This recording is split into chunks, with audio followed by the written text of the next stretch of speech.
Peri urban reason దాదాపుగా 10,000 square kilometre, 2,073 square కిలోమీటర్లు cure, 10,000 పైగా స్క్వేర్ కిలోమీటర్లు ప్యూర్, 1,10,000 స్క్వేర్ కిలోమీటర్లు ఉన్న Telangana regional ring road out side నుంచి తెలంగాణ సరిహద్దుల వరకు rare rural agricultural reason economy వ్యవసాయానికి సంబంధించిన ప్రణాళికలు సిద్ధం చేసిన అధ్యక్ష. తెలంగాణ అనేది మీకు తెలుసు, తెలంగాణ రాష్ట్రం సారవంతమైన నేల, ప్రకృతి ప్రసాదించిన వరం తెలంగాణ ప్రాంతం. ఇక్కడ భూములు, ఇక్కడ ప్రాంతాలు, ఒక్కొక్క జిల్లా ఈరోజు ఒక్కొక్క పంటలకు ప్రసిద్ధి. వికారాబాద్, తాండూరు, కొడంగల్ ఇవన్నీ కందిపప్పు అంటే ప్రపంచంలోనే పేరుగాంచిన కందిపప్పు మనం పండిస్తాం అధ్యక్ష. అదేవిధంగా కల్వకుర్తి, అచ్చంపేట ఈ ప్రాంతానికి పోతే జొన్నలు, సజ్జలు, దోసకాయలు ఇవన్నీ పండిస్తారు అధ్యక్ష. అదేవిధంగా నిజామాబాద్ అంకాపూర్ను ఆదర్శంగా తీసుకోవాల్సిన అవసరం ఉంది అధ్యక్ష. ప్రపంచంలోనే అంకాపూర్ అనే గ్రామం నాకు తెలిసి ఓ శాసనసభ్యుడిది అంకాపూర్ అని నేను అనుకుంటున్నా. మారుతి కార్లు వచ్చినప్పుడు గ్రామం మొత్తం కార్లు కొనుక్కున్న గొప్ప గ్రామము.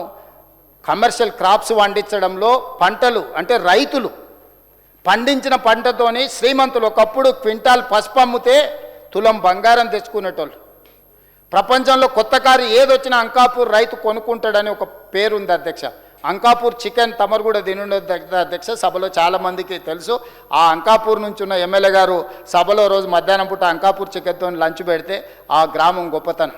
ఈరోజు నిజామాబాద్ పసుపు కానీ, ఎర్రజొన్నలు కానీ, సోయాబీన్ కానీ, మొక్కజొన్నలు కానీ, చెరుకు కానీ మంచి మంచి కమర్షియల్ క్రాప్స్. మీరు మెదక్ వెళ్ళండి, చెరుకు పంట ఎంత అద్భుతంగా పండిస్తారో. అదేవిధంగా వరంగల్, ఖమ్మం వెళ్ళండి, మీరు మిర్చి, అదేవిధంగా పత్తి, ఈరోజు ప్యాడీ కానీ ఇతర పంటలని ఎంత అద్భుతంగా పండిస్తున్నారు. ఒక్కొక్క ప్రాంతానికి ఈ ప్రాంతంలో ఉన్న సారవంతమైన నేలలు చూసి అమెరికన్ కంపెనీ ఇక్రిసాట్ వచ్చి ఇక్కడ రీసెర్చ్ సెంటర్ పెట్టింది అధ్యక్ష. ఈరోజు ఈ పంటలన్నీ కమర్షియల్ క్రాప్స్ అన్నీ దెబ్బతినుకుంటూ చివరికి వరి పండించే కాడకు వచ్చి ఆగిపోయినాం అధ్యక్ష. అందుకే మా తుమ్మల నాగేశ్వరరావు గారి మధ్యలో 4 రోజుల్లో నేను సిద్దిపేటలో ఒక ఫ్యాక్టరీ ఓపెనింగ్ చేయడానికి పోతున్నాం. పామాయిల్ తీసుకొచ్చి కమర్షియల్ క్రాప్ తీసుకొస్తే రైతుకు అద్భుతమైన లాభాలు ఉంటాయని ఈరోజు తుమ్మల నాగేశ్వరరావు గారు నిరూపించారు. ఎప్పుడు కనిపించిన వారు ఆ పరిశ్రమలు, రాయితీలు, దాన్ని విస్తరించుకోవడానికి అవసరమైన ప్రణాళికలు వారు నాతో చర్చిస్తుంటారు. పెద్దలు ఉత్తమ్ కుమార్ రెడ్డి గారు గత 2 సంవత్సరాల నుంచి సివిల్ సప్లైస్ మినిస్టర్గానే కాకుండా ఈరోజు హయ్యెస్ట్ ప్యాడీ మనమే దేశంలో నెంబర్ 1 స్థానంలో ఉన్నాం అధ్యక్ష.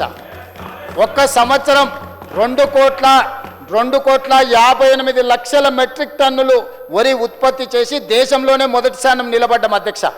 కానీ ఈరోజు కేంద్ర ప్రభుత్వం కొనుగోలును ఆపేసింది.